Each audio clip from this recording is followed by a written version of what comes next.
नमस्ते प्यारे बच्चों। चलो आज एक बहुत ही मजेदार सफर पर चलते हैं हमारे खाने की दुनिया में। हम पता लगाएंगे कि हमारा खाना आता कहाँ से है, ये इतना अलग अलग क्यों होता है और इसमें ऐसा क्या खास है जो हमें इतनी ताकत देता है। तो तैयार हो? चलिए शुरू करते हैं भोजन के इस विज्ञान को समझना। अच्छा, कभी सोचा है कि पंजाब में मक्के की रोटी और सरसों का साग ही क्यों खाते हैं? और दक्षिण भारत में इडली डोसा इतना क्यों पसंद किया जाता है? मतलब हर राज्य का खाना इतना अलग क्यों होता है? चलो आज इस मजेदार पहेली को मिलकर सुलझाते हैं। तो चलो कुछ उदाहरण देखते हैं। जैसे पंजाब में मक्के की रोटी और सरसों का साग, कर्नाटक में इडली डोसा और मणिपुर में चावल और एरोम्बा। अब सबसे दिलचस्प बात पता है क्या है? इसका असली राज छुपा है वहां उगने वाली फसलों में। जी हां, बिल्कुल सही सुना। किसी भी जगह का जो पारंपरिक खाना होता है ना, वो अक्सर उन्हीं चीजों पर निर्भर करता है जो वहां आसानी से उग जाती हैं। तो अब ये तो हम जान गए कि खाना अलग अलग क्यों होता है। चलो अब समय में थोड़ा पीछे चलते हैं और देखते हैं कि खाना पकाने का तरीका कैसे बदला है। तैयार हैं रसोई घर के इस टाइम ट्रैवल के लिए?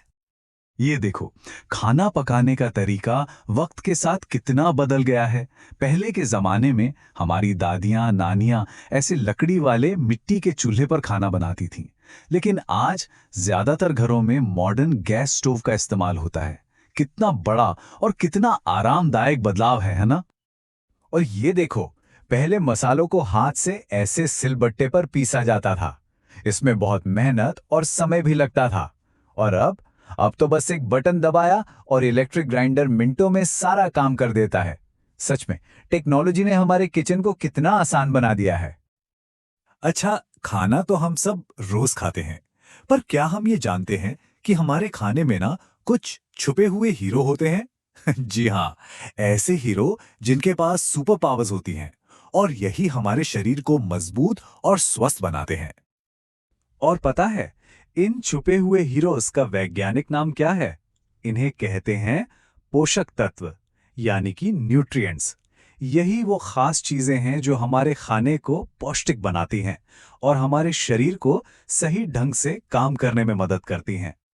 तो फिर देर किस बात की? चलिए मिलते हैं इन सुपर हीरोज की पूरी टीम से। इस टीम में ना कई सदस्य हैं और हर किसी का अपना एक खास काम है जो हमारे शरीर के लिए बहुत बहुत जरूरी है। टीम का पहला हीरो है कार्बोहाइड्रेट। इनको हम एनर्जी गिवर्स भी कह सकते हैं।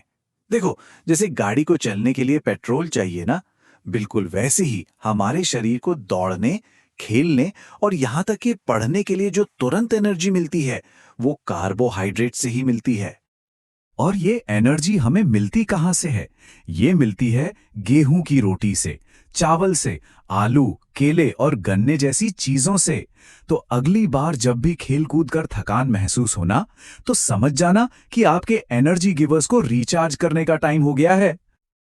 अब मिलते हैं टीम के एनर्जी बैंक से, जिन्हें हम कहते हैं वसा या फैट्स। ये भी एनर्जी देते हैं, लेकिन ये उस एनर्जी को स्टोर करके रखते हैं ताकि जब जरूरत पड़े तो काम आ सके। बिल्कुल एक बैंक की तरह जो हमारे पैसे बचाता है ना कमाल? घी, तेल, मक्खन और बादाम अखरोट जैसे मेवों में ये एनर्जी बैंक भरपूर होता है।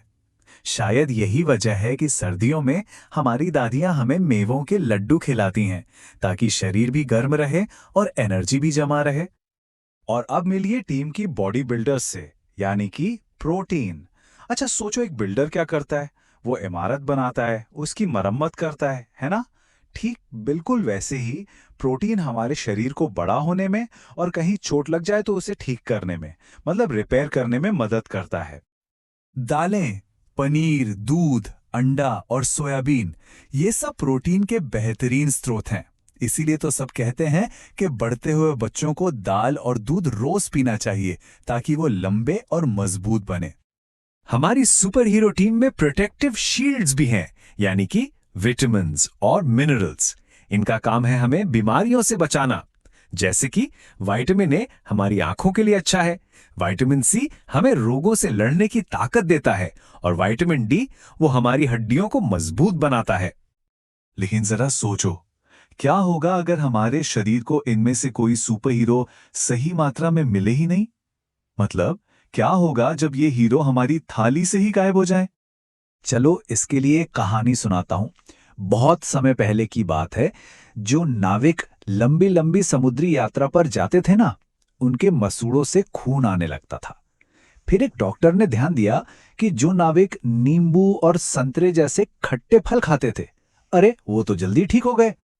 और इसी से ये पता चला कि ये बीमारी, जिसे स्कर्वी कहते हैं, वो विटामिन सी की कमी से होती है। तो देखा, एक छोटे से विटामिन हीरो की कमी से कितनी बड़ी प्रॉब्लम हो सकती है। इसीलिए आंवला और नींबू जैसे फल खाना बहुत जरूरी है। ऐसी ही एक और सच्ची कहानी है। भारत में कुछ पहाड़ी इलाके ऐसे थे जहां लोगों के गले में सूजन हो जाती थी। जब वैज्ञानिकों ने इसकी जांच की तो पता चला कि वहां की मिट्टी और पानी में आयोडीन नाम के मिनरल की कमी थी। इसके बाद सरकार ने नमक में आयोडीन मिलाना शुरू कर दिया। और जानते हो इसका नतीजा क्या हुआ? घेंघा नाम की ये बीमारी लगभग खत्म ही हो गई। इससे ये पता चलता है कि आयोडीन जैसा छोटा सा मिनरल भी हमारे शरीर के लिए कितना ज्यादा जरूरी है। तो हमने सारे सुपर हीरोज से मुलाकात कर ली और ये भी जान लिया कि उनकी कमी से क्या क्या हो सकता है। अब आता है सबसे जरूरी सवाल, हम अपनी थाली को एक सुपर हीरो थाली कैसे बना सकते हैं? तो ये रहा आपकी सेहत वाली थाली का मिशन। सबसे पहले थाली में एक एनर्जी गिवर यानी कार्बोहाइड्रेट जरूर हो, जैसे रोटी या चावल। दूसरा, एक बॉडी बिल्डर यानी प्रोटीन भी हो, जैसे दाल या पनीर। तीसरा, प्रोटेक्टिव शील्ड्स मतलब विटामिन्स और मिनरल्स के लिए सब्जी और सलाद को तो बिल्कुल नहीं भूलना। और आखिर में थोड़ी सी मात्रा में एनर्जी बैंक यानी फैट्स, जैसे कि घी या तेल। तो आज हमने भोजन के पीछे का पूरा विज्ञान समझ लिया, है ना मजेदार? अब अगली बार जब भी खाने बैठे, अपनी थाली को जरा ध्यान से देखना और सोचना कि आज आपकी थाली में कौन कौन से हीरो हैं। याद रखना, एक संतुलित थाली ही एक स्वस्थ जीवन की चाबी है।